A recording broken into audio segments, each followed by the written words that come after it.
So, as we know, Andrew Lloyd Webber saw the Ken Hill version and decided to make his own version, but put more emphasis on romance. He cast his wife Sarah Brightman in the lead role, and the rest is history.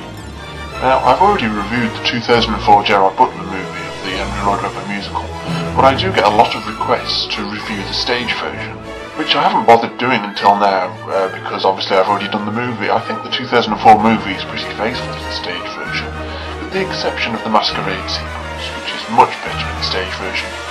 Got a much better costume design, particularly the amazing Red Death outfit. I mean, look at this pretty boy gimp costume compared to this monstrous blazing red demon from the Hell outfit. The movie removed a few minor pieces of the score and altered a few scenes, but other than that, it's pretty much how the show is. The score is beautiful, probably one of the best Andrew Lloyd Webber ever did. If you listen to the score in isolation, without any singing, you can really appreciate just how good it is. Some sections are as good as classical music. No matter how fashionable it is to knock Lloyd Webber, and no matter how much of some of his later work sucks ass, I've never done, but nobody can say that the original music in Phantom of the Opera isn't really high quality stuff. Almost every song is memorable and beautiful. The set design is great, and when Eric and Christine go to the lair for the first time, it's an unforgettable experience in the theatre. It's the show that turned me into a fan, and I'm sure it did for many others too. And by and large, I'd say it ties with Les Mis for my favourite musical ever. I do have a few criticisms, however. Nothing major, I'm just really nitpicking, I suppose. First of all, I think the prologue with the auction is really redundant. It's just not all that interesting. It's not creepy. Its only purpose seems to be an excuse to lift the chandelier up during the overture. In the movie, they give it a bit more purpose by returning to Alberol a few times as he makes his pilgrimage to Christine's grave. But in the show, it's never mentioned ever again, so what's the point? Secondly, the opera stuff that follows the prologue is pretty boring.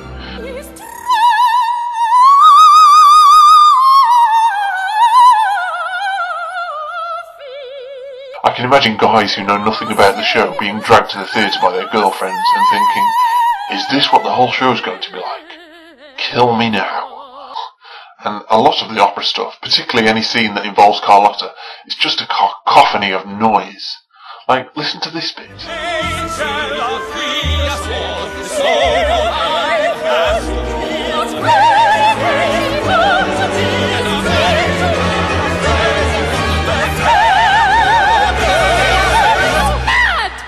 Can you make out what the hell people are saying?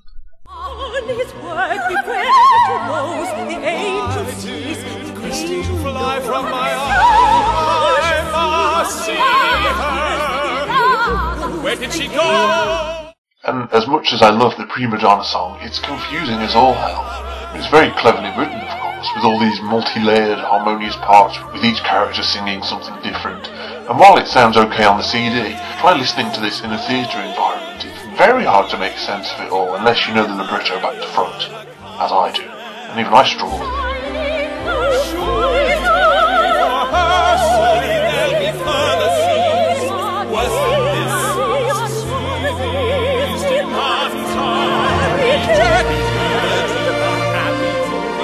If you're a Phantom newbie and you go to see this, you won't have a clue what's going on. The movie version improved on this a bit by reducing the number of people who sing at once, making the song a bit easier to follow. Now, another criticism that's levelled at the movie version is that it removes the elements of magic from the Phantom, but I don't agree. If anything, it fixes one of my gripes with the stage version's portrayal of the Phantom. Now, in the book we know he's a magician and an illusionist, but he's not a ghost. He doesn't have supernatural powers. So, why can he do all this magical stuff? Why can he laugh and throw his voice at the same time?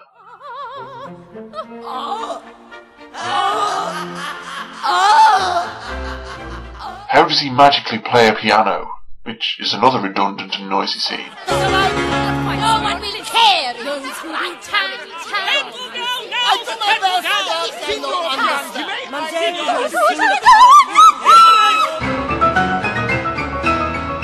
How did he make the piano play magically? If it's a trick, why did he go to all that trouble? And how did he disappear into the air at the end? Did he have that complex illusion set up all along just in case someone came down looking for him and he wanted to impress them with his magical skills of illusion? It's not David Copperfield. I truly believed in the terrifying power of the Phantom. I never understood how he managed to throw fireballs out of his staff. It's not like he's Gandalf the freaking Grey, he's a normal human. So how come he gets to do all this crazy magic stuff?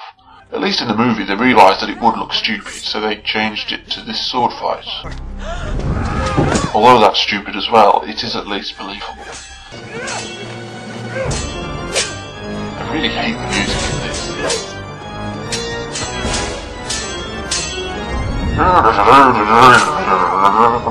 Was this the best Lloyd Webber could come up with? I really hate how Raoul makes the Phantom his bitch in this. No, Raoul! No. Not like this.